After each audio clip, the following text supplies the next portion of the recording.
unlike the last 2 rounds, they haven't managed to gain anywhere for free. It was battled for. They don't have short just yet. And for the CT side, they've actually fallen back into a more passive stance and almost just wasted a lot of time, and all at the cost of one SMG.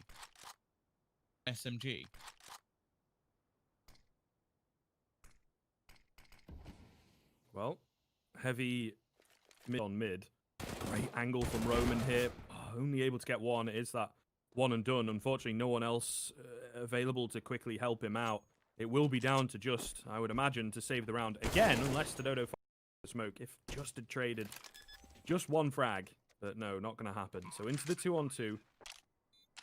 Again, retaking full flow. These have been messy at best from sAw, particularly in these kind of scenarios where it is even, where they don't have the advantage. Charging through the smoke, they will go, and Snatchy finds them both. That second very crisp indeed. It comes close, and most of the retakes on that B-bomb site have indeed come close, but Sprout just that one step ahead the entire time. Well, yeah, I would say there's a minimum of, what, 3 or 4 rounds where I could easily see them going in the other direction. So just in the last round getting his 4K, right there, that was a very close 1v2 situation. You also had the couple of 4Ks that have come in for Spiddy as well. So the game's somewhat up in the air, but Sprout are just doing better at sort of rectifying a lot of these situations. And it seems like sAw as well, when it comes to economy, are in a bit of an awkward spot. They're consistently having to have weaknesses within their purchase, and they haven't been able to capitalize even when they have built up advantages with these buys. So it's going to be interesting to see what they can do in this round. The last time they had a double scout, they got into a 5v scout, they got into a 5v2 and managed to lose it. So hopefully if they get into that situation once again, that won't be the case. Excuse me? What is that? sAw just no-scoping through the smoke while blind. I don't think even he expected. And the scouts, again, are ripping through the defenses of Sprout. In come the automatic weapons for the breakthrough, and it's all on to Favon. 1-on-5. Into the 1-on-4 very quickly, but not looking good. Tagged up. Another scout in play now. He's missed the shot. So he's doing damage. Oh, he takes the tip of his head clean off. And sAw pick up a third, once again, off the back of a weak buy. Yeah, they've won 3 rounds. One of them was a legit buy. 2 of them were, well, one of them was 1 AWP and a lot of pistols. This one was some scouts, some SMGs, and some pistols. They should have won another round, which was, again, the scouts and the pistols. It's been a weird game. sAw seemingly struggling a little bit more when it comes down to their actual rifle rounds. I do think, like, sAw and whoever else is picking up that scout, it's ridiculous how successful they're able to be with the amount of tags, the maneuverability. It's impressive for sure. Question is, can Sprout recreate that sort of magic? They now have a mixed buy of their own. Dia going to be the only man with a rifle, and other than that, well, Spiddy's left with just a Tech 9. He had an 11-0 start, but even still, that's not enough for him to be garnered with the rifle. Yeah, certainly a strange one, I suppose. Dihar postures towards the front. I guess he loses it quicker. Almost the case there. He gets ahead of that nade, but it does so much damage. He's also taken a scout shot, of course. So not looking too good. They needed to deal with the ramp player nice and fast, and it's just not the case. He now has support coming in. Dennis on the backside. Can we get the second? Oh, it just escapes him by 4 HP. Meanwhile, on the front side, sAw is not missing. Beautiful stuff. Sprout, well, they tried their best, but nothing comes of it at all. A frag, which really is no skin off the back of sAw.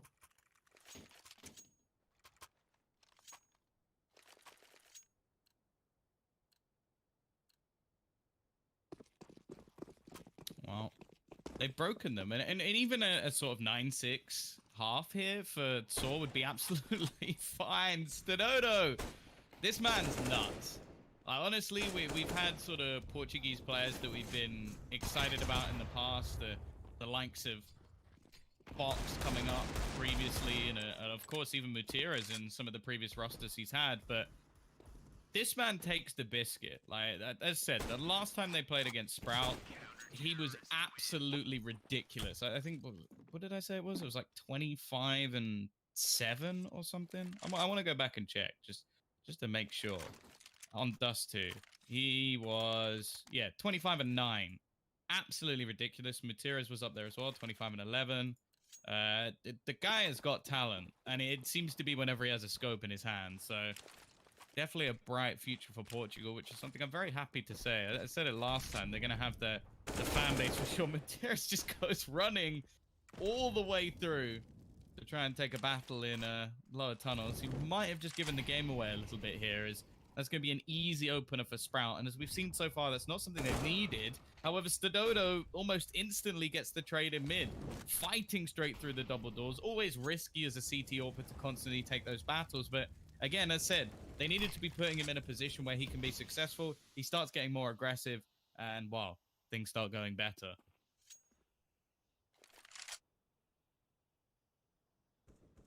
Aggression over at long might be our next meeting here for the two sides. Dihar finding the first. The trade has to come in. Stadodo misses. And that will be the linchpin play. 4 on 2. Just and Roman a bit too far away from the action. Still going to try and go for it, though. And Dihar, well, he's picked up a different weapon. And he doesn't miss with that one either. 4K from him, all on his own. He's won the round for Sprout, essentially. They move up to 9 and saw... well, we've had a few mistakes from either side. I think that one's a pretty big one. It was a good chance for them to get back in, try and make things as even as possible. And yes, you can buy just about into this round. But all the same, Sprout now moving up to 9 and... oh, a heavy possibility with double digits, particularly if Snatchy opens up like that. Yeah, the timing shot. 151.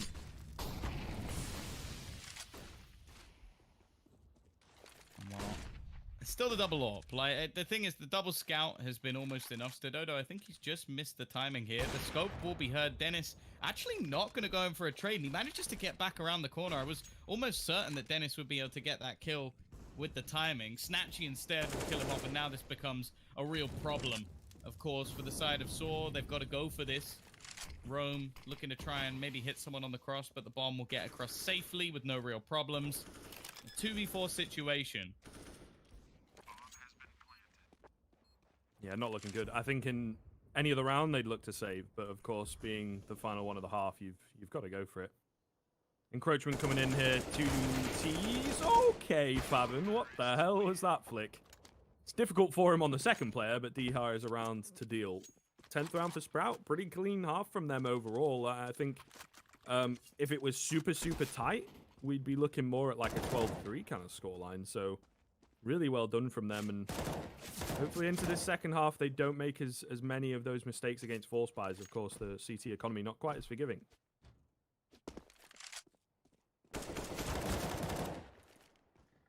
Yeah, I'm interested to see how sAw are actually going to be able to take this going into their T side.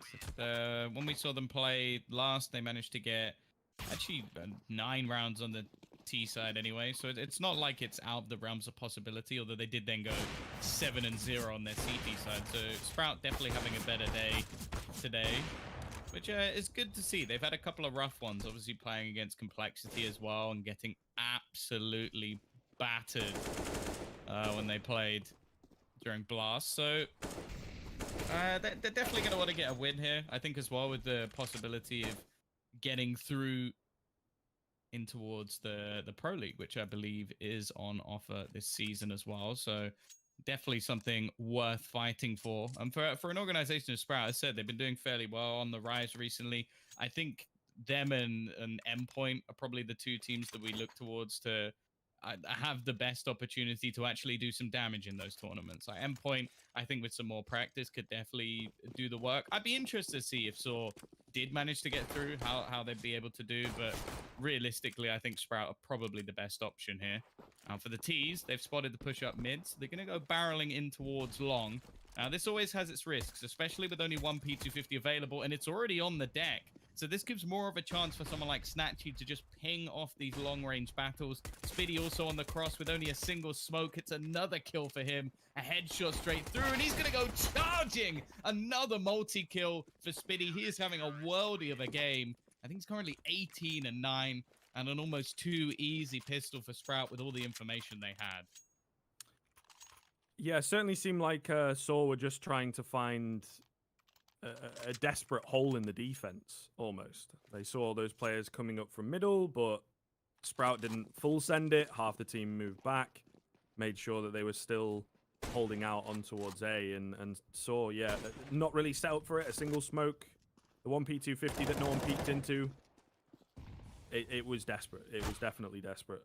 And they might pay the price.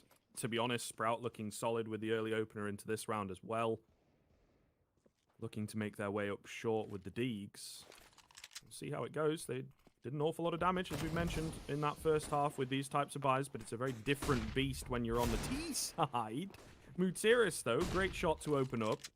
Certainly makes things more interesting. Flashes come flying over. Just the one frag for Dihar. The jump up from Favon. He does indeed kill the planter, but the damage being done by the rest of the Deagles is just indeed ridiculous. Spitty the only one left. I mean, there's a chance. He is the master of bailing them out, apparently. Finds the first who's low, and now he's up against a scout. Definitely doable. Oh, don't end it like that. You can't do that, Tim. Going for the jumping shots with the rifle should be his to lose at this point. And wow, Spitty's done it again.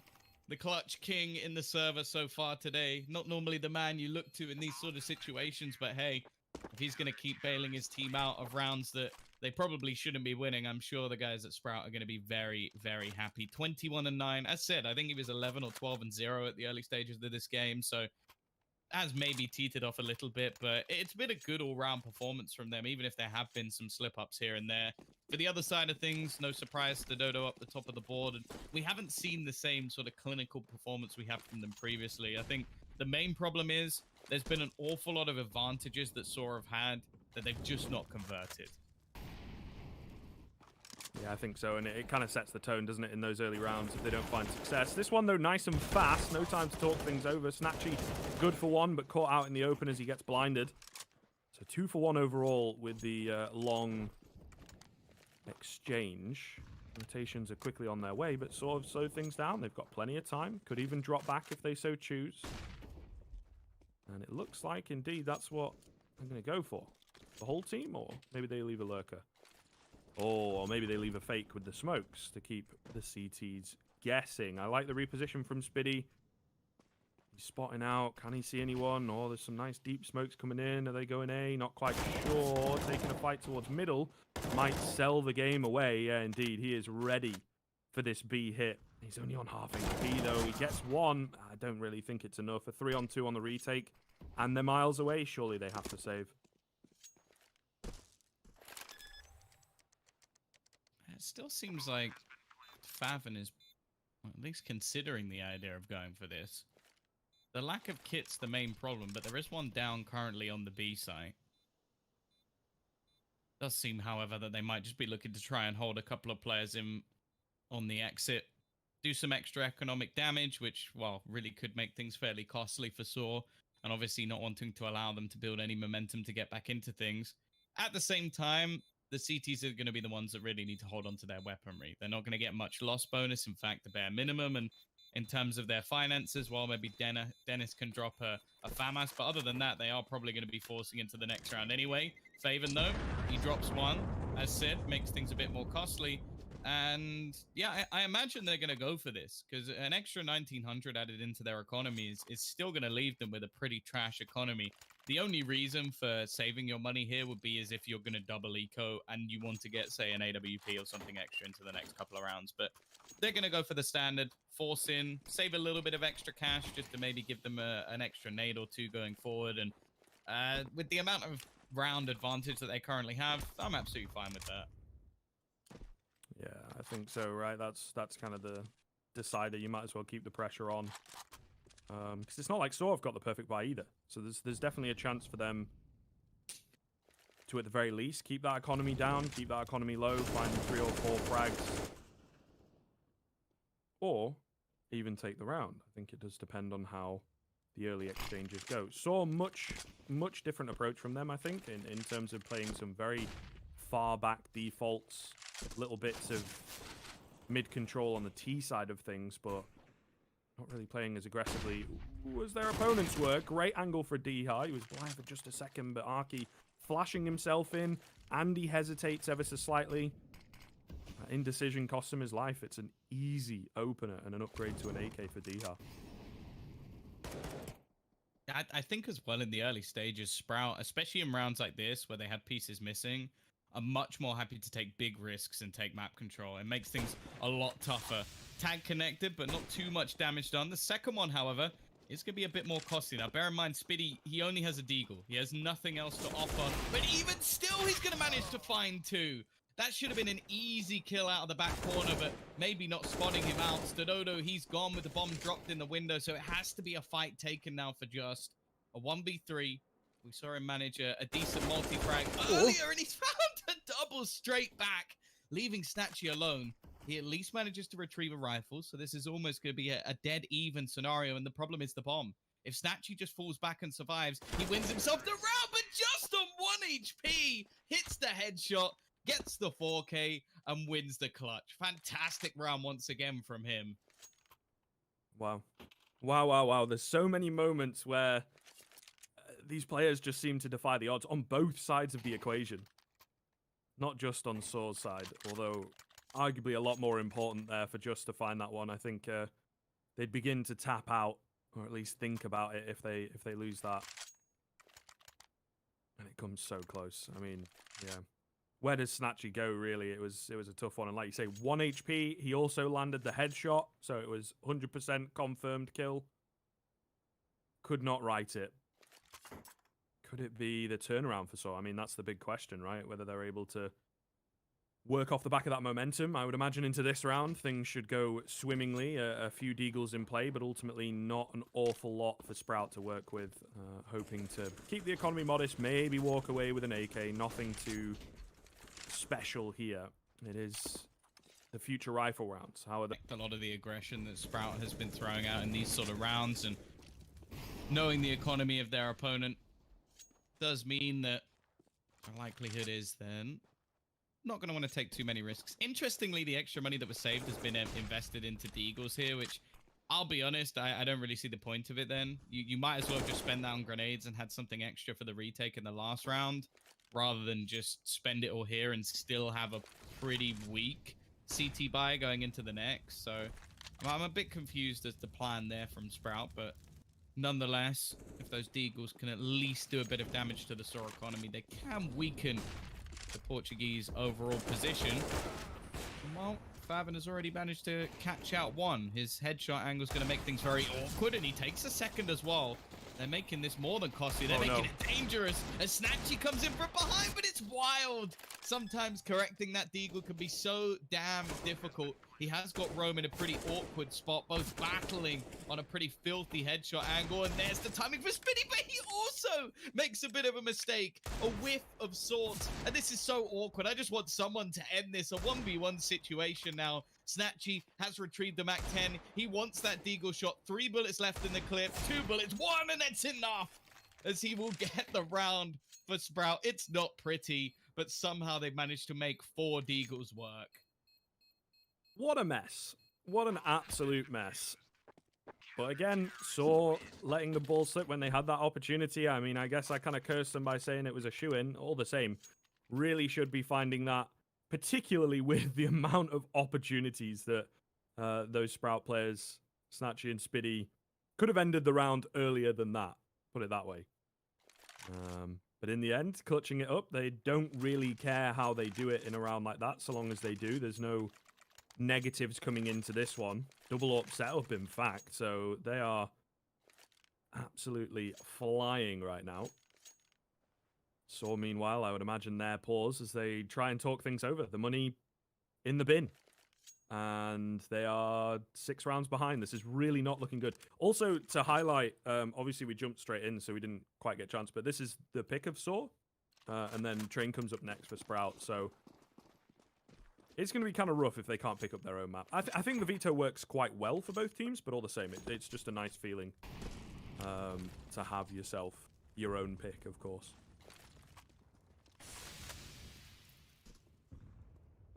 Well, now it's sAw's turn. As we've seen so far, they've been pretty damn good with pistols, scouts. The weaker weaponry has been their buy rounds that seem to fall apart. This should be very difficult, though, because Dennis's position around Goose always makes things pretty awkward, and he just goes for a peek, takes the wide swing, knows he's got Snatchy to support. The Deagle of Rome will at least manage to find one. Anything more, and, well, then you can start to panic, and Diha is not going to allow for any more shenanigans. 14-7. It's not been clean from Sprout, or at least as clean as the scoreline suggests, but they are edging their way closer to a map victory. And considering, as said, last time they got absolutely battered by sAw on this map, it is looking like a much better performance from them.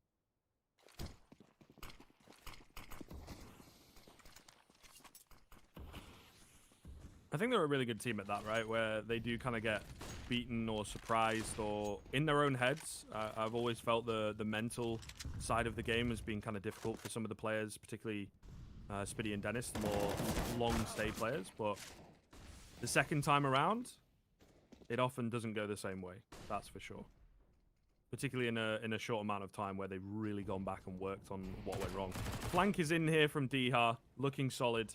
Yeah, looking really, really good across the board. It does seem sAw somewhat tapping out, just throwing themselves into the situation, charging in, hoping for the best, and, well, it's not really worked. Dennis nearly melts down there. That's a little awkward. A 1-on-4 for sTododo. And he's second-guessing himself. He's trying to big brain it. Unfortunately, his brain might be too big because they've not moved. So if he goes back towards B here, it's just not going to work. This is, yeah, this is not the one, my guy. Maybe he should have indeed sprinted away and gone towards the A bomb site. Charging through the smoke does not work at all. And Sprout move up to map point. 8 in a row to play with. Yeah, I like what Sprout decided to do there, because Snatchy holding mid can both see if he crosses in towards short, and also if he crosses into top mid as well. So if he ran through the spawn, unless he, like, you can duck down and in theory get across, but the amount of time that would have taken, chances are that wouldn't have worked anyway. So instead, Snatchy basically just had it denied, so they didn't have a need to rotate. And even if he didn't have that, you're more likely to just go for the retake together, make sure that you convert the round. So well played by Sprout. Unfortunate for sTododo being in an impossible situation. Now, they've got a scout back in play, so I'm actually more confident in their attempt of this round, as they're going to go quickly towards short. At least one of the players are. It's a bit disjointed at this point from the Portuguese side. Like, before we were seeing a sort of tight-knit unit when they went for these aggressive plays. In this situation, they've already lost an early man, and now they're trying to split back towards B, where, again, there's going to be an AWP waiting for them. It seems like there might have been a missed shot, though, from Faven, and while now they're just getting slaughtered. Bomb dropped already. Rome will at least manage to kill off one, but there's still an AWP at the back of the site that they need to clear. They should know it's here, but in fact, Faven gets one for free. Second shot connected and closes the game with a P250 headshot. Great round from him, and a final closed by the side of Sprout. Really nice work from them, and a lot of clutches won in the end. Yeah, I think the finish there as well really sums it up for me, where saw kind of so many mistakes from them, dropping the ball when they had some kind of a chance back into it, and then at the very tail end, those last 2 or 3 rounds just really checking out in a sense, and hoping that map 2 will be a different story. But yeah, I just think Sprout are on that other level, and definitely looking like a different team from the other day, like you've been saying. So it will be interesting to see. You never know, a slightly puggier approach to train, perhaps. It's a pretty solid one for Sprout. I would say sAw are comfortable, but it's definitely not a favorable map. They really, I think, in their minds, needed to win Dust 2. So now it becomes much more challenging to get a reverse sweep. Yeah, for sure. And Sprout changing up the map that they've chosen last time as well, just to make things a little bit tougher for their opponent. Not going to give them the Inferno choice once again, which was one that clearly was something that they wanted to play. And it's not a great map for sAw. In fact, it's their lowest win rate. So it looks like Sprout maybe doing a little bit more research into their opponent this time, having a bit more of a counter pick to sort of deny them. Because let's be honest, before this point, I don't think MDL, although it's obviously very important, was their focus. Just because they had big tournaments like Blast, so they were trying to go through the play-in, I think that maybe that was their focal point, looking for counter strats versus complexity, which also didn't go very well. And maybe Saw sort of slipped under the radar the first time. So looking a lot better. Spiddy also having a lights out performance, 123.9 ADR as he closed that one out. So if he keeps that up, I think they're going to be taking this one 2-0. But we'll wait and see. Saw have definitely proven to be a team that you can't doubt going forward. And we'll find out after the break if they're going to be able to make the comeback.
going to be going into map number 2, hopefully fairly soon. We have had a pause called by one of the teams, clearly coming up with some pistol strategies or something of the sort. But either way, I am looking forward to seeing what sAw can do, because they're going to start on the CT side. They had the choice because it is their opponent's map choice. And realistically, starting on the CT side is always going to give you an advantage, especially on this map. Like, this is one of the maps that we haven't really seen swing as hard as like some of the others.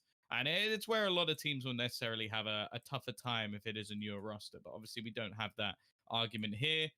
We do have a player from Sprout who's dropped out, so hopefully they'll be back in a moment. But I think this is, again, going to be another exciting match. Hopefully a battle of the AWPers. I think we still have yet to see the best of Snatchy so far in this tournament. And sTododo on the other side, well, he was fantastic in the last map, fantastic last time they played. So hopefully he'll put on a show. Yeah, definitely will need him to step up, I think, as well on that sAw side of things, and really not carry, but like have that massive impact on the CT side. It honestly, between like both of these teams, comes down to, as you would expect, like you're saying, right? We've not seen much of a shift, but all the same, sAw don't find a lot of success on this map. And when they do, it is mostly a good like 60% on their CT side. So I think they have to build up enough of a buffer, and then I don't know, man. There's maybe an argument to be made that when you go into that T side, just play kind of no holds barred, where Sprout might expect a bit more structure.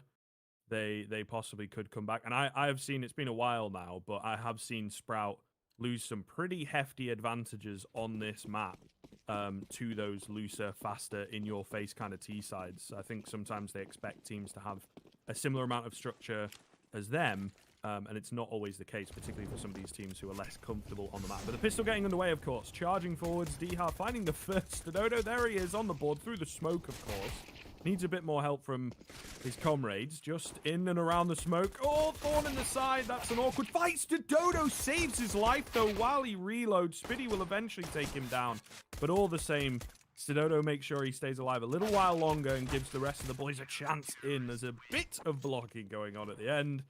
But Rome is able to find that clean headshot to give sAw the all-important pistol. Yeah, for sure. Especially on this map, you're looking at every T-side round counting almost double a lot of the time. Like, it can be really rough going onto that T-side especially.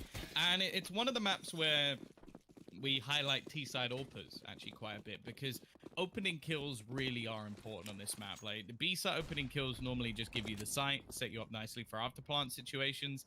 A-site ones can almost force rotations away. Like, it's a map where you're going to see teams constantly on the move, constantly trying to switch up their setups. And I think it's going to be fairly important for sAw to make sure that they don't give up too many opening picks. Don't allow players like Dennis, like Faven, and, well, if Snatchy's on point, to actually find those battles. Of course, for themselves, they're going to want to save up cash to make sure they can get an AWP going forward. And already, Faven is looking to make things a little bit costly. He's found a kill, sTododo with the trade. Obviously, this round, we're not expecting Sprout to win. As said, any real damage that they can find in this situation is going to be valuable. But for now, it seems like the CT side are doing a pretty good job of keeping things fairly, well, in their favor, I guess you could say. Nice one from Spitty.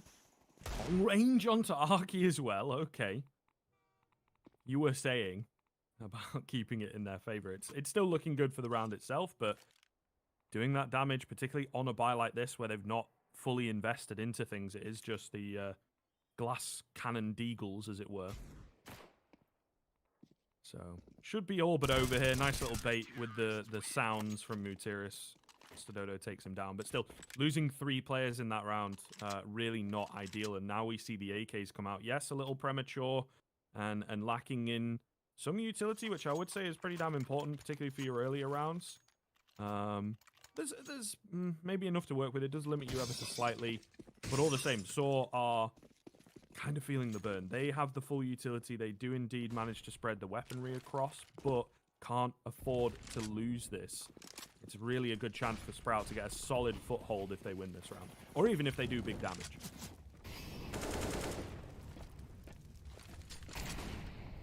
Lots of counter utility being expended early into Ivy. As I sort of mentioned, the CT side's economy is not in a particularly good state, having a few players going down in the last round. Stododo, the only one who is yet to die, and he's had to spend up his extra cash to make sure his teammates have weaponry. So no AWP just yet. The T side, they've got rifles, of course, but limitations when it comes to utility. The set executes you can have on this A site, especially, allow you normally to get after plant positions. And on the B site, well, you're going to want to have a couple of smokes available at a minimum. Spitty, though, he's ready for just. You can see the CT side being a little bit more aggressive than normal because of the weaponry that they have. And Arky takes some damage through the smoke, but at the same time will get the kill onto Diha.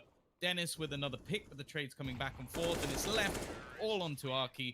And unfortunately, this time, there's nothing he can do.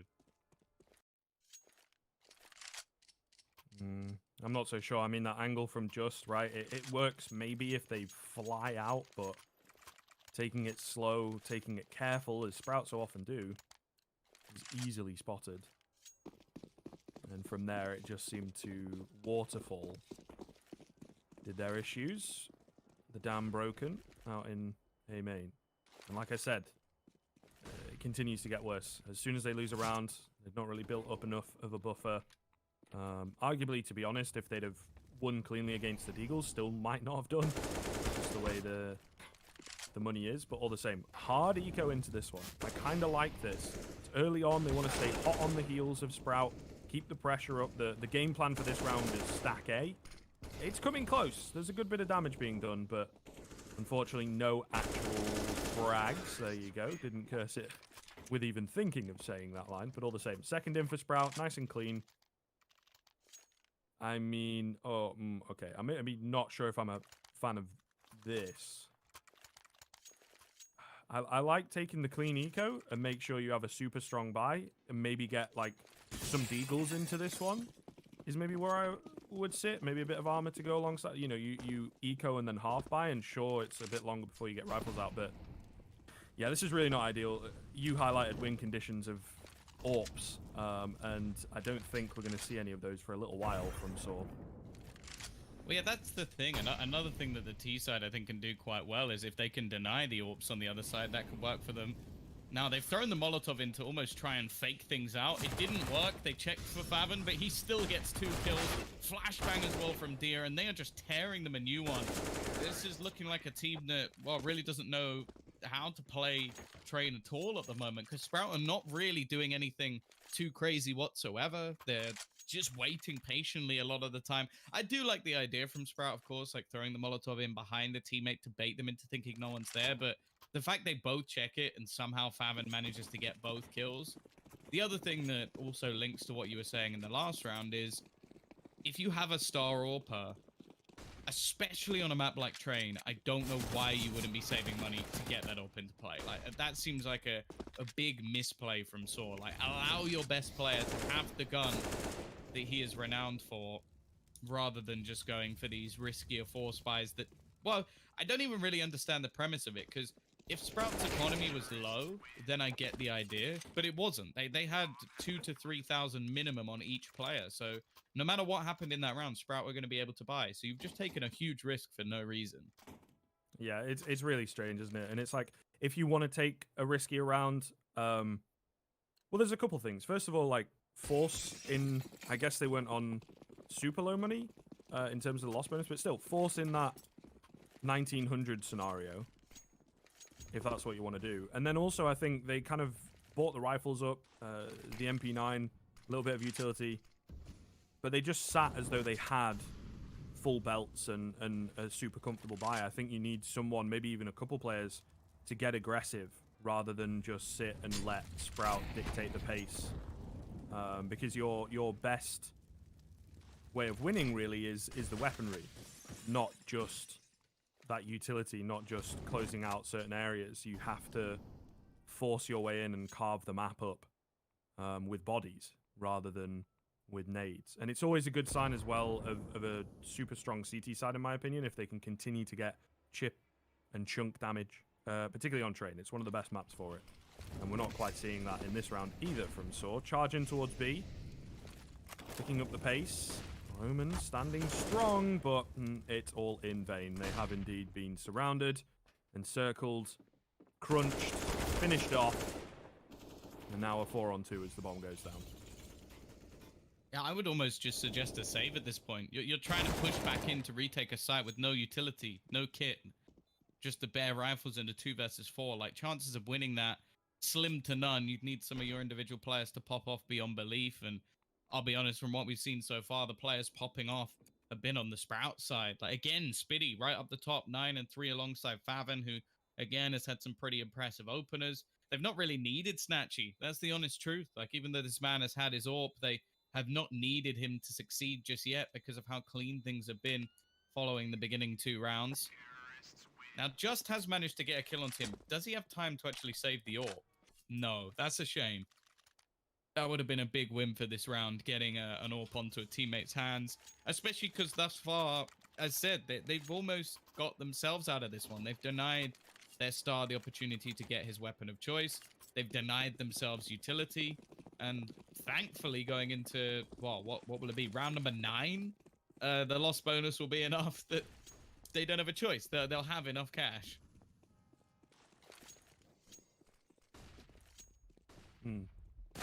Certainly a weird one.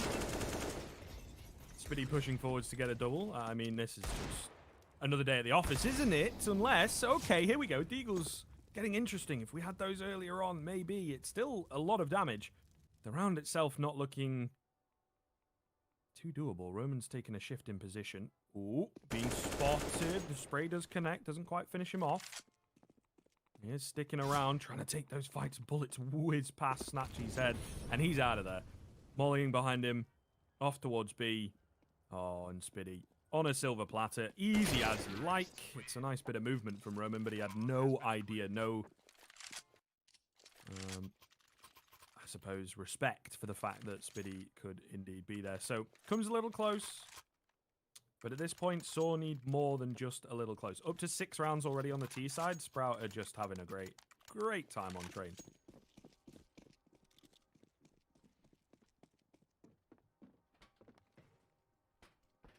Well, here comes the double AWP. I will be honest, if they start winning from here, I am going to be a bit frustrated that it's taken them so long to get here. But just look at the change in setup already. sAw is going to get upper B control. Nobody here. It's not really been something that Sprout have fought too many times, so they've got it for free. Now they have a 4-man stack. Well, make that a 3-man stack. Dia's already got a very fast entry, but the trade comes back. Materas with decent timing, but now left completely into the open. Even still, though, his team will thrive. Rome getting a kill and surviving just about. There's still 2 players available. Make that one as sAw rotates in and brings the secondary AWP into play and leaves just Spitty. But I say that, the man has pulled off many a clutch. It's not going to happen this time. He does still dunk out Rome to make things a bit more costly at the end of the round. And of course, economy-wise, it's no problem for Sprout. They've got lots of money. Well, success seems to have turned around, or fate at the very least seems to have turned around for sAw. See whether they can continue to get it going. And I imagine with every round that they win, you'll get more and more frustrated at the fact. A kind of bittersweet feeling, isn't it, really?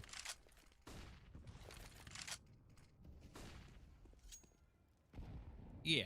Like, if they go on and win the next, like, 6-7 rounds, I'm just going to sit here just like, wow. If I'm your coach and stuff, I know I'm going to be saying, just, hey, guys, save the money, get the double AWPs, wreck him. Then again, I'd be quite surprised just, though, he gets away with it. The double nade completely negated, but a 1-for-1 trade for the T side, that's absolutely fine. Even more utility being expended into Pops. sAw, he's looking at peek in towards upper B. Timing's going to be everything here. And actually, he has managed to catch one off, but the trade, maybe not expecting anybody to re-peek that angle so soon. So, again, a 3v3 situation, which for Sprout is absolutely fine. The rotation, they're actually taking their time. They're going to be a little while. So the bomb planted, and after plant ensues. Yeah, definitely a strange one. I think when teams hit B, you normally expect utility to come over, not just a contact walk down ramp. A mistake from sAw, I suppose, to allow them to do that. Oh, the edge of the smoke. Unlucky. Does not quite find it. Snatchy spins around to take him down, but caught with nade in hand on that re-peek. Oh, and the flick across from Arky. Takes down Favin, makes sure that sAw continue to string them together, looking pretty good in the past couple. again, strong buys. They feel pretty damn good about themselves and they're finding success. It's somewhat annoying for us, the viewer, but I'm sure sAw will be happy to turn things around. The issue is, of course, you're a few rounds behind. You're on the CT side. You need to be finding great success here. I think, honestly, in the ideal world, they wouldn't drop a round. Whether that happens or not is kind of the question that I'm asking. Sprout, I would imagine, have some kind of a game plan, still more time, right? I do feel the loss bonus, particularly if they keep getting the bomb plants, will just about keep them alive. But we'll see here. Arky posed up once again. The double up setup, man. Over on B, over on A. It's finding a great amount of success. And sAw... maybe the too little too late argument comes in, or maybe not. If they keep on landing the shots, maybe they just turn it around. Find too much momentum. And how has this even happened? Like, how have they not expected Dennis to just walk out here? That's a huge mistake from sAw. They just allow Dennis to just walk into the A site. Their player on Ivy gets smoked out, and for some reason they just think, well, they'd never walk that way. That is... I don't think I've ever seen that happen before. That is a huge mistake. And it leaves Rome in a 1 versus 2. Maybe he can rectify this. Maybe he can save them. Although Spiddy's repositioned. If he goes down, maybe there's a bit more of a problem. A good angle at least, but he's not quite ready. And now the 1v1 with Dennis only on 1 HP. An easy kill if he can find him, but the time is ticking. A kit available, and Incendiary could be the perfect ploy. Just deny him any chance of rotating in and clearing the angles. He might even expect heaven. The fact is, the bomb's not planted in the most ideal place for Dennis. But the time now ticking too far gone. He knows nobody's on the bomb, and because of that, Rome tries to escape. Dennis will try to do the same, as the bomb's blast might take him down as well, which it will. And although everybody dies, the only real person or team taking the hit will be sAw, as their money is in the dirt once again. That is just kind of unbelievable in a sense. I mean, it even slipped under my radar, to be honest, but sAw really need to be more aware of things like that happening. I think you summed it up very, very well. And yeah, Sprout will now start to walk away with things again, looking to find the victory in the half. Unless the half by here. A smart economic decision from sAw. Good to see. Good to see indeed. I mean, don't want to keep harping on it, but the early choices they made have definitely set the tone for this first half. Just does manage to land a couple tags. Dihar, though, it seems Ivy is an area of much contention. Sturo does well to trade him back. At the very least, keep things even. However, the AK's, yeah, still in play, going the way you would expect. Well read from Dennis to get that flank as well. So, tiny bits of damage, but really does not matter on that T side.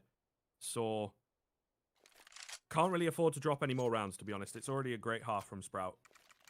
And suddenly it goes from being, you know, a poor half for sAw. If they find 7, any less than that, I think it becomes kind of like a terrible half.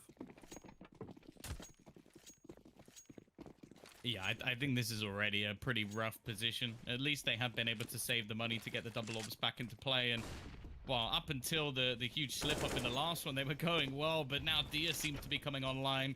A quick entry for him. And that's something the Sprout have done so fantastically well. I don't think they've had to do anything too complex. In fact, most of the time, they've just pressured Ivy, pressured main, found the entries. And these fast-paced rounds are just something that sAw can't deal with. Every single kill going their way. 4 different players finding openers. And, well, good luck, Rome. This looks impossible. A 1 versus 5. They have left the bomb behind. So if by some miracle he can stumble upon it, maybe he can deny them. But realistically, they're probably going to go back and hunt this one together, make sure that they get it. Or eventually. Either that or maybe if they let the time just tick to 0. That might be the only other way that somehow they lose this round. Stranger things have happened in this series. I don't think they have. Maybe not. I don't think I've Quite ever on that seen level. a team just go, okay, it's a 1v5, let's just not plant the bomb. Yeah, maybe if he was more in the action or something, but really scraping the bottom of the barrel to give win conditions to Roman. I'm surprised he gets that second. He was dead to rights there. Spiddy was behind him, 1 in front. I mean, there's no way he makes it out. And again, damage really does not matter. You get some kill bonus, I guess, but yeah, I don't know, man. I think it's a real tough one. I feel they came into this map with their heads still in Dust 2 and disappointed in their performance, which is why they made some silly decisions. Then they start to find success. Very cool. But they get a bit ahead of themselves and forget about the easier rounds. I don't know, man. We have seen some big mistakes from sAw for sure across the course of the series. There we go, though. Some aggression, some confidence. And look how far it goes. Pretty good. Maybe too much confidence in places, but all the same. A 1-for-1 trade, it's not ideal, but walking away with an AK, I think they can be happy with the way it's panned out. It's a brilliant response from Sprout, though. Just encroaching towards B, cleaning up house. You would say just should save, but I feel at this point, yeah, you kind of need a miracle, to be honest. They're buying in the next round anyway, I suppose. Oh! Okay. Only needed the extra bullet. That's not bad. I'll take it, but realistically, it's all just for show. Can he pick one out of the end? No, Snatchy jumps across and closes out the round. 10-4. An absolutely dominant T-Side coming out of Sprout. I'm guessing now they've done their research and picked a different map. They are feeling very, very confident. I'm interested. Did sAw veto train last time? Was that why it wasn't picked? Because it almost seems like an obvious choice. Like, it's a map that's very highly played by Sprout. I guess the one they did choose, they also play quite a bit. Or were they the ones that maybe picked us too? That could be the fact from last time. I think that might actually be the case. Yeah, Sprout picked us too. Okay, that makes more sense. Well, early pickup into this round from Faven on the AWP. Double upset for the T side, by the way. You can tell they are just absolutely loving life in the last round of the first half. Just really wants someone to come his way. He loves this angle. He's been working on it all game, and there you go. It finally comes up roses. Back into a 3-on-3. I mean, the bomb has yet to be planted. Maybe that's all part of the ploy. CT's finally sold on the fact, just still absolutely miles away from the action. So it does depend here. Dennis is looking to push in, softening him up ever so slightly. And smoke for the bomb available. Another nade coming in. Spiddy goes down to this. No, it doesn't quite meet the mark. Snatchy and Dennis chiming in. They tunnel too hard onto Spiddy. And they can't even find him. The 11th round for Sprout on the T side. Mental stuff. sAw really, really, talk about looking flat. They are just not even looking like a shadow of themselves, to be honest. I give it to Sprout personally in the series, but like, not to this level. No, for sure. Like, this has been very, very dominant. And as said, I don't think Sprout have actually had to use their strat book at all on the T side. It was mainly just like heavy Ivy pushes, A-main bursts, which that's the bare basics of countering. A lot of the time, if a team can do that to you, that just means you're not really using your utility properly. So yeah, I have to say, like, first map, there was contention. Last series, there was contention. When they had the double ops the first time, there seemed to be a case for maybe sAw bringing this back. But as said, in that round, they made a huge mistake, letting players just walk into the A site. And from then onwards, it seemed like they almost checked out mentally. Dia, he's invested into some dual Berettas for the close ramp push, but nobody's coming in that direction. Dennis is going to fight for Ivy, being pincered in. Shouldn't get away with too much more. Somehow he's still alive.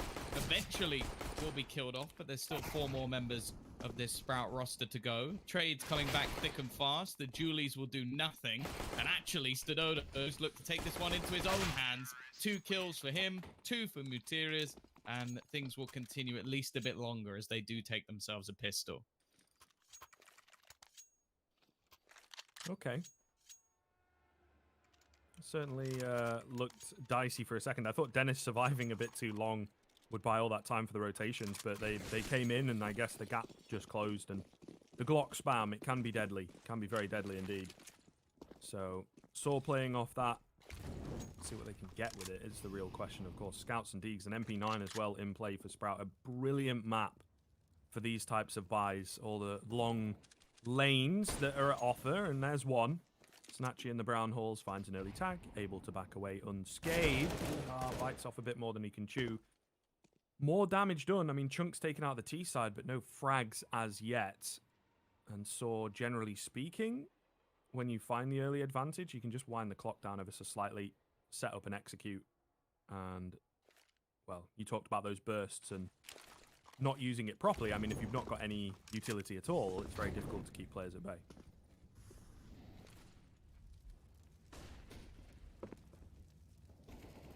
No.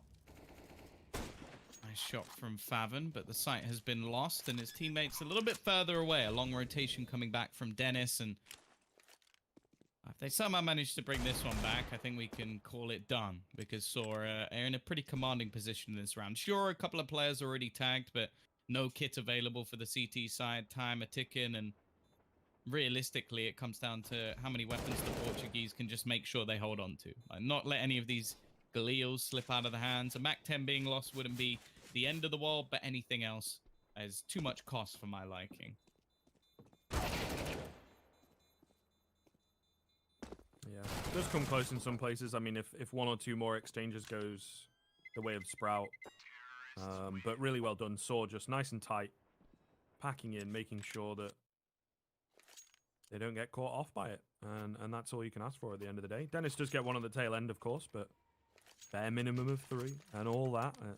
Ultimately, he just finds himself some bonus cash. So, should be another shoe in here.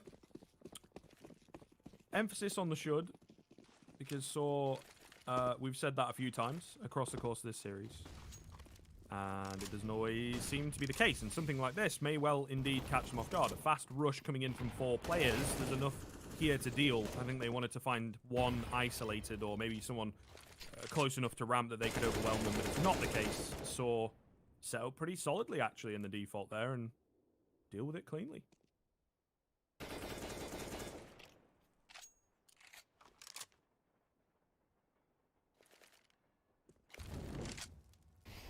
Well, Favin probably just hoping he can steal a gun here. Maybe looking for the lurker. Other than that, need, again, an absolute miracle to do anything in this round. So, sAw at least giving themselves an argument to come back into this one. As said, like, most of the time you do see a lot of success when it comes to the CT side of this map. And with how well Sprout did on the T side, if they were to let this one slip, I would be pretty worried for them going forward, but we're yet to see them with a purchase. And you can see financially, they're doing a lot better job than what we saw in the previous half. They've got enough money to get the AWP in next round. Dennis even saving some extra cash to potentially get a second or invest into the extra utility, which is always going to be an important on a map like Train. Like, you have the initial Molotovs that you need to be throwing into A main to deny those faster pushes, but also the same could be said for B ramp. Like, you don't want to allow a team to just blast straight through, especially going into what will be the first Baron of the CT side. Chances are sAw might try and do something a little bit more spicy.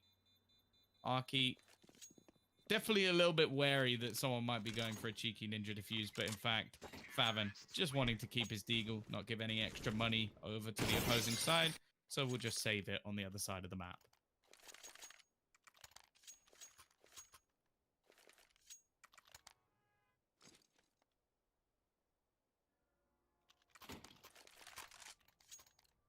All right, here we go. The first true test for sAw on their T side.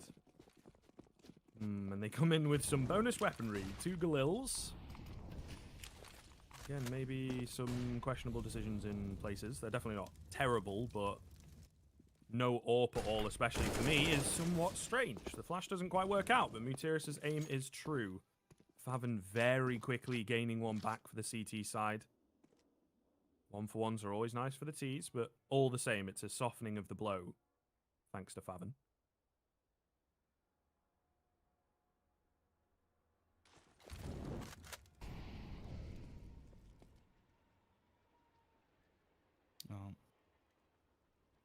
He's starting to spread out a little bit, maybe expecting some aggression on the other side, and see her now. Is she going to call for a little bit of support, it seems? They're going to split things evenly. Favin still with control here, but the flash coming through. Really looking to try and put an extra bit of pressure, but the bomb seemingly wanting to rotate back towards this B site. Although they are being patient with the moves that they make. Favin actually left in the open, rotating back in the other direction. And Dennis, he needs to land a shot here. as the nades being thrown in. Still the double AWPs available, which could make things awkward. We know the pick play possibilities, but the smoke has denied any vision for the majority of the side. Dia looking to rotate in, is going to get caught out, and now the AWPs are all that is left. Make that just one. As Dennis, he's had a good game so far, but this should be out of the realms of possibility. Yeah, he knows it. I think this game just got a bit more interesting then. Saw cleanly working their way into the A-bomb site. Not really any semblance of a chance for Sprout in this round, it feels like. An isolated frag at the beginning and kind of a consolation at the end, to be honest. Just a wide swing to figure out where Dennis is, and then once they knew, round's pretty much over. You just play it nice and slow, let him close the gap. There's no way you can 1v3. So, really well done from sAw. Yeah, I don't know. I think there's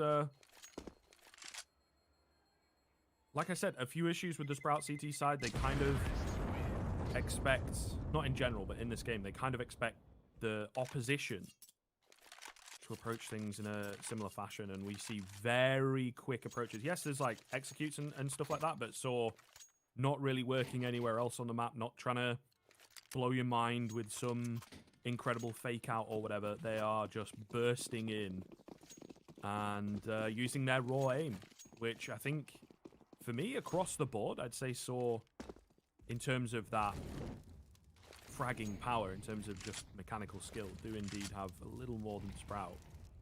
But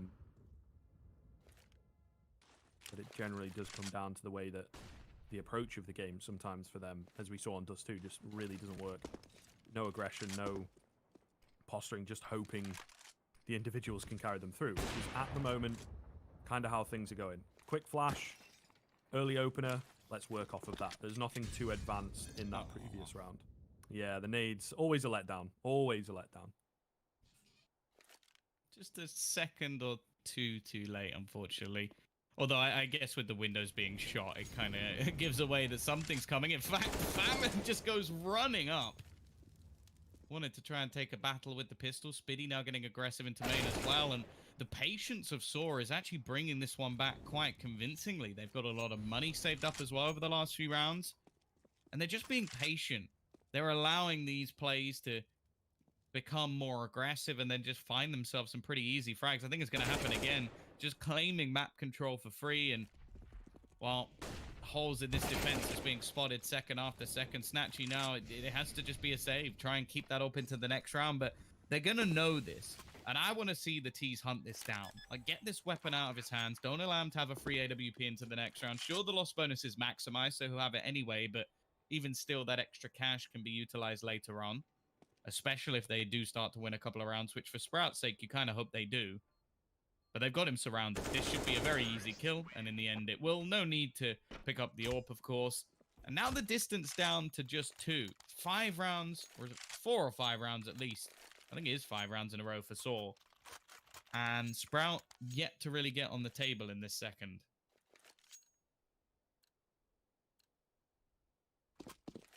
Yeah, not too much more work for sAw to do. They are certainly keeping Sprout under the cosh, right? Buy eco, buy eco.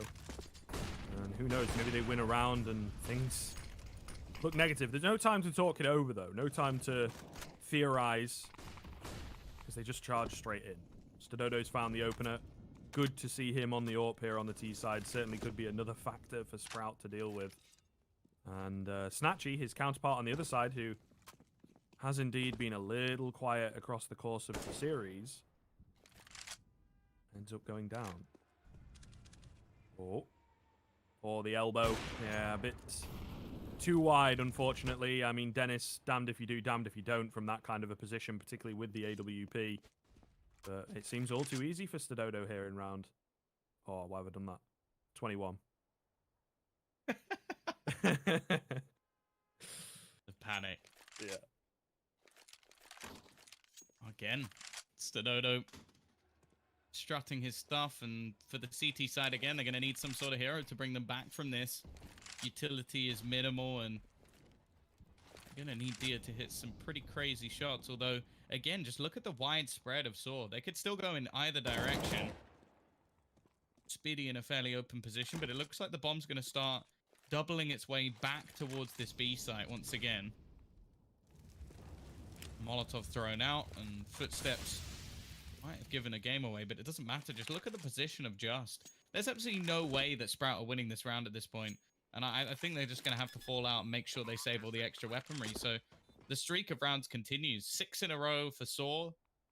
Gaining that momentum, gaining that confidence. It's something that we've seen a lot, especially from these sort of Latin-based teams. You look at your Spanish teams, your Portuguese teams. The Brazilians definitely come into that bracket as well, where they just get confidence. They start sort of talking to each other a little bit more, gaining that momentum. And that's why these teams are at their scariest, when they're almost celebrating these rounds one by one. I'm sure there's been some screaming coming through the microphones of the sAw side since this streak has begun. And the terrifying thing for Sprout is they've not even been close to winning a round when it comes to their CT half.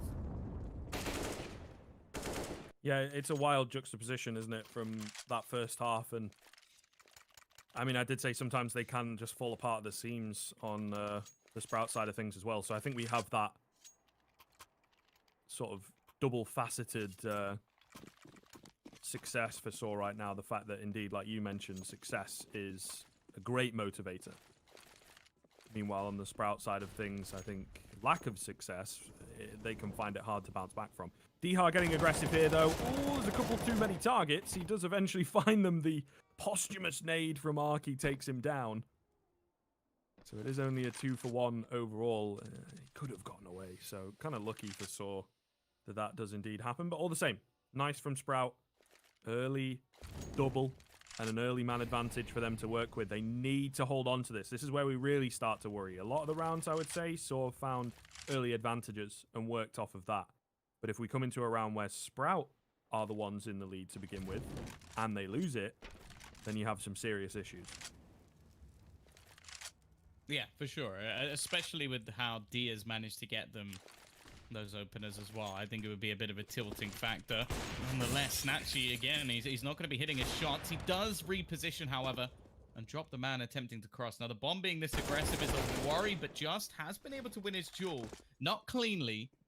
However, Mutiras is going to be everything. If he goes down here, that's round over. And while bomb dropped in a pretty horrific position, Just wants to try and make a move onto A, but it's not going to be happening. 12-10, lead retained for Sprout.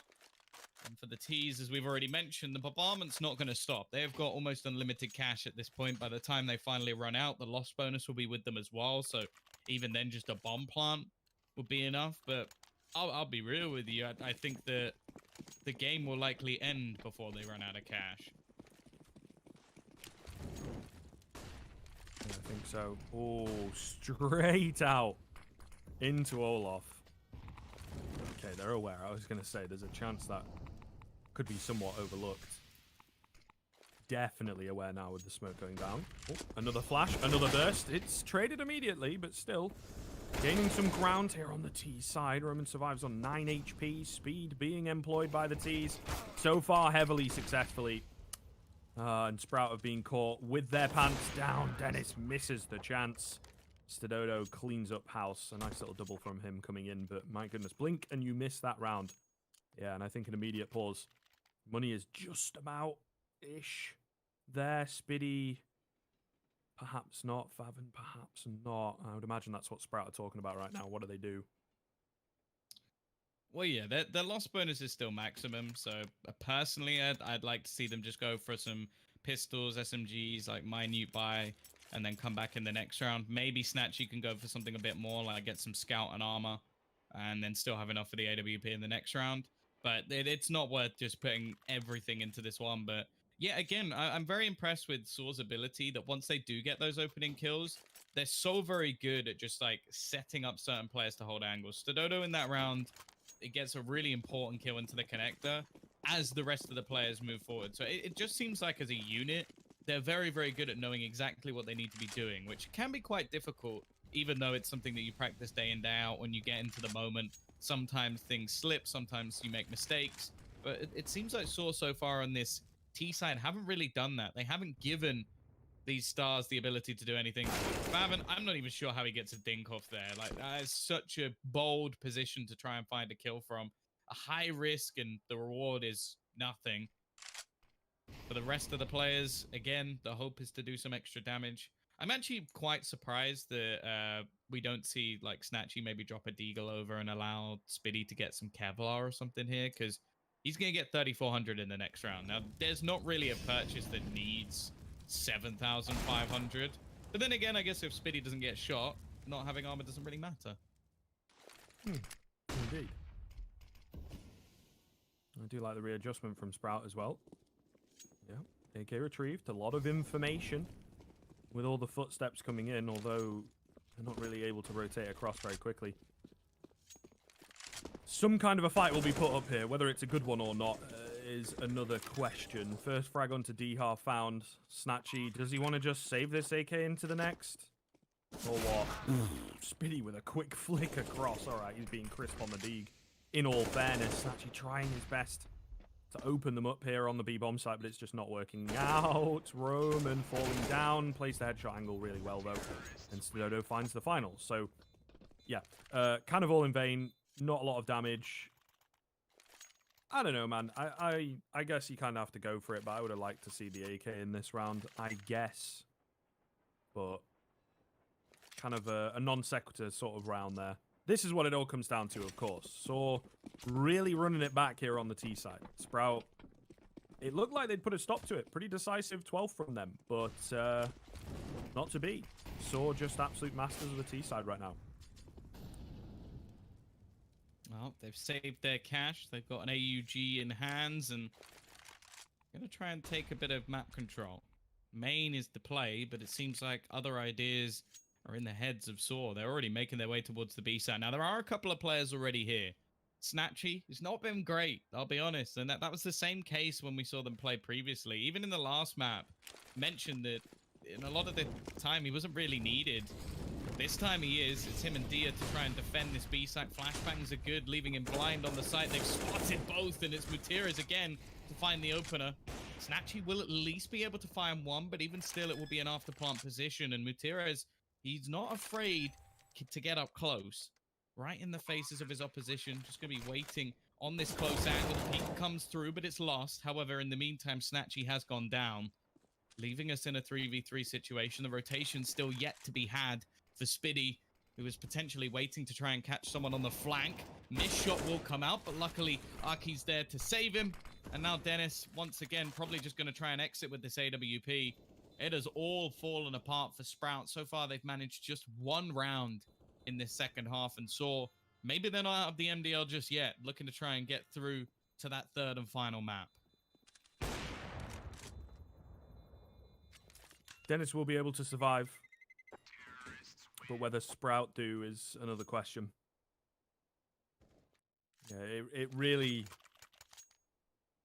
becomes problematic, I would argue, if we make it to that third map. It's pretty damn good, right? So it is Nuke third, for those of you that maybe have not kept up. But yeah, I mean, it's a much better map for sAw at the very least, but then it is a much better map for Sprout. So are you in a similar position? I don't know. If you can't deal with T-sides, though, on train, Sprout could be in for a rough ride there, too. Dennis trying to get aggressive. Oh, and sAw misses the shot. I set that one up to be an easy frag by my tone of voice. But no, not the case. And we'll see it. The MP9 in play. This is a mess so far from sAw. Again, mistakes being made. Chances being given across to Scout. And recovery required. Ambitious from Faben. But it brings it back into a 3-on-3. And, I mean, he was one of the stronger players in terms of weaponry. So I'm not sure if that might come back to haunt them in the next minute or so. Well, an AWP's been found. Or kept, I should say. And an AK's been found. Now an AWP has been found. So the thing is, they're actually managing to pick up quite a bit of weaponry. They're also gambling their rotation over to this B site as well, which is where the push will be coming in. Dennis, I think he's completely missed the mark here. I don't know if he knows that they've already made it into the site, but he'll land the shot anyway. Just going to be stuck in.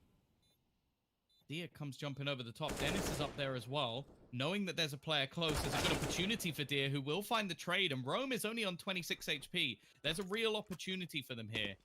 Kit's been retrieved as well, which was on the body of Dennis. And they found a little bit of utility along the way. So all they need to do is just land a single bullet. It's a defuse being stuck. Snatchy going to make some noise going up the ladder and manages to land with the Deeg. 13-13. Sprout, I don't know how that's the one they make work, but it sticks. And again, money not an issue for the Portuguese side, but if anything, if this can put the win back in the sails of Sprout, I don't think they're going to mind too much. Much more tense than I think any of us were expecting, and maybe even Sprout themselves after that first half. And that could be part of the issue. I don't know, dude. I don't know. I have seen them so many times have leads like that after the first half. More so, it falls apart on the T side, which you can maybe give them a slight benefit of the doubt in places, but on the CT side, it's very, very strange. It's not fully fallen apart. They're still hanging on. sAw pummeling them. Attempt after attempt after attempt.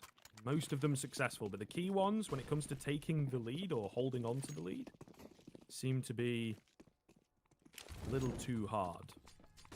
Timeout taken. Where does this go? Double up setup once again from Sprouts. The Dodo in the fire, does not care. Drops Snatchy. Again, a rough ride for the primary AWPer of Sprout. Yeah, this AWP battle, I think, throughout both maps has been a one-way street. In fact, I would say the best AWPer so far on the CT side might even be Dennis, which, yeah, that's definitely a bit of a surprise. And unfortunately for Snatchy, that seems to be the story of his game over the last few days. It really hasn't been too good. Dia, he might be completely caught out and somehow manages to correct it. And actually, he's dropped the bomb. He's given them an opportunity here. Arky trying to get a few pre-fire shots in, but it's Favin to actually find the next kill. Another coming up for Favin as he looks to close things down. It's only just remaining, and he's been spotted by Spitty. Firstly, I don't know how Dia gets that kill, but also the triple spray from Favin couldn't be better timed, and there were definite opportunities there for sAw, opportunities in this map, but right towards the end, it might be starting to slip a little bit. 14-13. A real opportunity for Sprout to get this 2-0, and considering their second half, I'll be honest, I'll be quite surprised. Yeah, it really seemed like the whole way it was sAw. At the moment, Sprout making it difficult for themselves, but if they lose the map, it becomes a genuinely contentious series, really. Arky down to 14, goes through the smoke. Okay. The aggression is back from sAw. Sprout caught off by this so very often early on in the second half, sorry. Oh, Stadodo hitting shots like that, flicking up to take down Dennis. Could upset them once again. 4-on-3, just up close and personal, gets the headshot while jumping, gets the second onto Favin. Oh, it's painful to watch. It is painful to watch. And now Spitty's the only one left. He's in the thick of it, but he has 4 players to find on his own. No chance of getting out of this one alive. We'll at least take down Rome. It's Just and Stadodo to get them back on level pegging, and now again money becomes an issue for Sprout. They've got a decision to make. Again, it's worth mentioning this was an 11-4 scoreline. They've got Favin playing well, Dennis and Spitty up there. It's the two poles that seem to be struggling, and that's not normally the case. They're meant to be the stars of this side, if anything. And they have not been here so far today.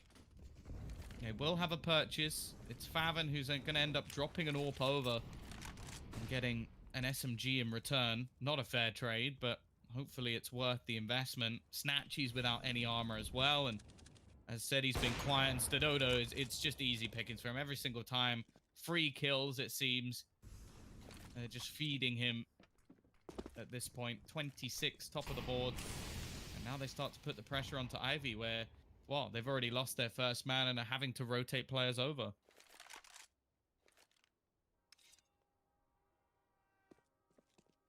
Yeah, I don't know. It's late in the day here, but I feel there's maybe an argument to just get Snatchy off the AWP.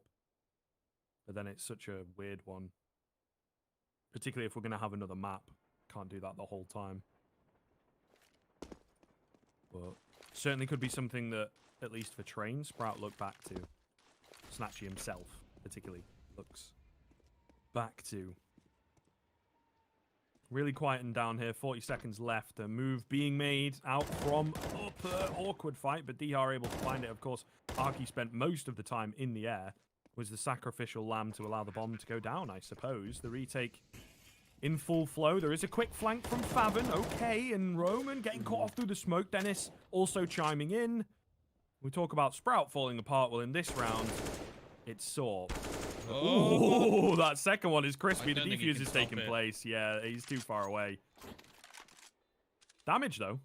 Yeah, big damage, I suppose, which is certainly something going into the final round, at least of regulation. Yeah, I wouldn't be surprised at all if this ends up going to overtime. It's just been a few like big individual plays, like Dia coming up at least towards the end of this game when he's needed. A couple of shots through the smoke as well, but again, Faven having to do work with what is weaker weaponry. Here, it's going to be a few pieces missing. The AWP, I actually think it's only really a loss that the fact that it's not coming into the hands of Dennis, who I think has been the better AWPer, has said so far. I'm hoping Mutiras is going to be dropped to Galil or something. Oh, no, there's an AK on the floor. Never mind. So it's going to be perfect weaponry for sAw. I would have been quite surprised if they didn't have enough here. Of course, losing here, that will be their chances gone in MDL. They've already had a loss previously when they went up against Endpoint in the upper bracket. And that is what this is a battle for. The winner will go on to a best-of-5 grand final to face off against Endpoint. The winner getting into Pro League. The loser, well, they'll take a bit of cash home, but unfortunately not really gaining too much else. Fast play once again, and an early tag connected onto Mutiras, who's already down to just 2 HP. An IV push coming in as well from the remaining defenders gives them quite a bit of information at this point already. However, again, it just seems to be the plan is to just walk out onto this A site, go for something fairly basic, but look at the bomb. That's the real interesting factor here. They've held 4 players over in towards this site. Dia is going to start to hear the footsteps. They're going to need a hero once again in his case. But he might be able to sneak around. Mutiras is so low on HP. It's the AWP of Stododo that could make things interesting. There's the first. He snaps onto the second. Dia trying to do it all on his own, but he eventually falls back into a 3v4 situation. Snatchy drops one more. Maybe the FAMAS was his weapon of choice as it's left all onto Rome. A valiant effort coming out of the side of sAw. They gave it a damn good go in the rematch on Train, but unfortunately it will be Sprout heading through to that grand final to face off against Endpoint. Probably the final we would have expected going into this tournament, but definitely unfortunate for the Portuguese. And they've definitely made a fan out of me. I don't know about you, Scrib, but I hadn't seen them too much other than going into this playoff. So to see them do so well, obviously do so well in this season as well, it's a shame to see them fall, especially after they already beat Sprout. But, well, that's just the way the cookie crumbles, unfortunately. Yeah, it's a rough one. But look, I think they're a great team with some great firepower. Maybe work on the discipline a little, and things could start to look up. But it's great signs, like you said at the top of the show. Great signs for the Portuguese scene, particularly. So, of course, Arky, the honorary Portuguese, I suppose. But yeah, look, a really decent attempt from them. I think there are more question marks now, of course, with Sprout moving forwards. So strange on the CT side when they had such a great advantage to let it come that close. Yeah. I mean, no, I think it's been a couple of days of Snatchy being poor. And as said, like, he's meant to be one of the stars of the show. Like, Dia had a bit of a comeback towards the end with some high impact rounds, but his AWP played almost no part in this series, I want to say. Like, I don't think he did much in the first map. Like, we were looking at the likes of Spitty, in fact, having a really good performance. And sure, that happens every once in a while, but Snatchy being dead bottom of his whole team is not something we want to see. And yeah, sure, a few players on the other side definitely had some like rough performances as well. Like Mutiras not necessarily being as impactful as we would have liked, and Stododo still having to be the main carry. But realistically, I think the Portuguese side have got a lot they can work on. Like, just think about it. If they get the AWPs in a bit earlier, they fix some of the mistakes on the CT side, they probably win this out on the T side. So yeah, a lot of positives for them. Obviously, Dust 2 didn't quite go their way today, and hopefully we'll see them back for the next season. And for now, that is us done. There is only the grand final to go, so make sure you are already following the ESEA channels.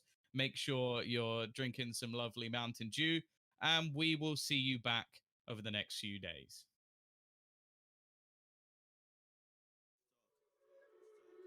Look,